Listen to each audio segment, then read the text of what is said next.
Hello friends, welcome to my channel. இன்னைக்கு நம்ம பலாப்பழத்துக்கு benefits பார்க்க போறோம். முக்கணிகளில் ஒன்று பலாப்பழம்.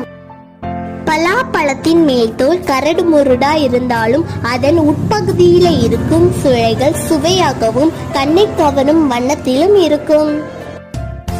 வெள்ளை அணுக்களின் எண்ணிக்கையை அதிகரித்து நோய் எதிர்ப்பு சக்தியை கூட்ட உதவுகிறது. பார்வை குறைபாடு வராம தடுக்குது. இந்த பலாப்பழம் மாலை கண்ணோயை குணமாக்குது.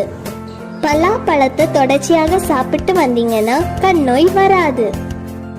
இந்த பலாப்பழத்துல நார்ச்சத்து அதிகமா இருக்கிறதுனால அல்சர், செரிமான கோளாறு, கண்களில் ஏற்படும் கோளாறுகளை குணப்படுத்த உதவுது. பலாச்சுளையில பொட்டாசியம் அதிகமா இருக்கிறதுனால இரத்த அழுத்தத்தை குறைத்து இதய நோய் வராம தடுக்குது. நெய் அல்லது தேன் கலந்த பலாப்பழத்தை